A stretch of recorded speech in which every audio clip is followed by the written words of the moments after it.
Well, there's so much pressure on Dhoni and company, irrespective of the controversies, that I don't think that anything could be worse. Of course, it doesn't help when Mohinder Amarnath comes out. So I mean, he erupts and talks of Dhoni's, whether that he should not be captain, he doesn't deserve a place in the team, and how he himself was ousted. And incidentally, I must mention here that I was part of that debate. I was moderating the debate when Jimmy Amarnath erupted, and Vengsarkar was on the other side, who, well, was not as emphatic, but in some ways he concurred with Amarnath, at least on the issue of that performances have to improve. He didn't say that Dhoni needs to be out. But my only issue with Amarnath is that is this properly timed? Is this? I mean, he could have said this when he quit the selection committee. He could have said this when India were playing New Zealand. To say it when India is really struggling down in the dumps on the eve of the fourth test, yeah, maybe he needs to score a point, but I don't know whether it's the best thing to do. And the other controversy, about Dhoni having submitted some kind of a report or a complaint to the BCCI about Gambhir. Frankly, I don't know the veracity of this. I don't know how far it's true. I find it silly if somebody has done it. Why would, I mean, he could easily drop Gambhir from the playing 11 on grounds of discipline. He could have spoken to the selectors in the BCCI when the team was being chosen in Kolkata after the third test if he didn't want Gambhir in. Some of this seems to be old hat being kind of replayed now.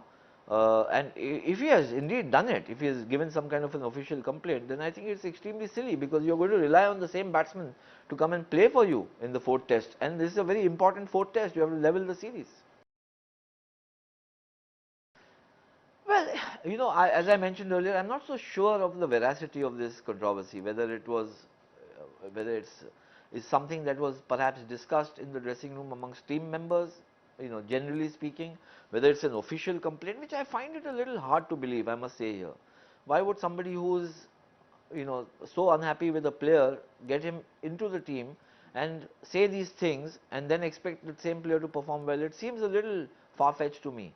But as none of these things obviously help the Indian team's cause. So whatever comes in terms of controversy is obviously going to be putting even greater pressure. Well, look, this pitch at the Vidarbha Cricket Association has, you know, shown a different color at various times. In 2004 against Australia, it was a green strip.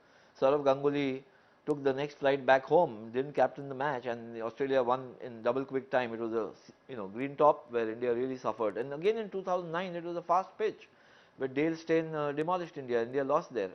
So this time they say that it's a dry pitch with the topsoil or the top layer of the pitch not really firm, which means the pitch is going to perhaps break and help the spinners. We'll have to wait and see how long or how soon that happens, how long it takes or how soon that it happens.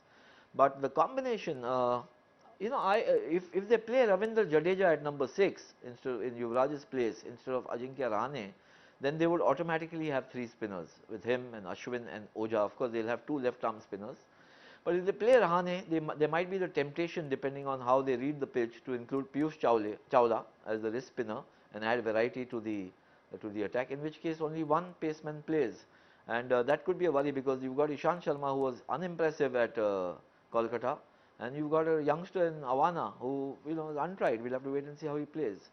But if Jadeja plays, they could have 2 seamers also. Well, India's, why only Nagpur? I mean, guys like Tendulkar and Sehwag have, and even Gambhir have terrific records across India, all grounds. Nagpur certainly, yes. So, but what we have seen in this series so far, that reputation and name on paper has not translated into form on the field, and that is the worrying factor. Tendulkar has a fabulous record at Nagpur, but now he needs to put his hand up. He needs to come good, because he had a very long spell of low scores. So also I think Sehwag needs to extend. He's had not a bad series, let's be honest. But as we've seen, if Sehwag stays long enough, then India is on a winning track. If he goes early, then India is under pressure. So it's important that Sehwag plays a long innings here.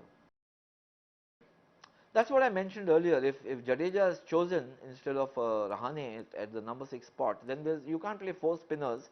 Well, you can. India has played once all the 4 greats, Venkatraghavan, Chandra, Bedi and Prasanna, in a match in '67 in England. But it becomes difficult to apportion bowling We saw even at Mumbai where Harbhajan people thought was under-bowled or bowled at the wrong time. So, just because you have more spinners in the team, it doesn't mean you have necessarily a better attack. It could be a more confounding attack. So, I would say that you can't have 4 spinners, both are unlikely to play.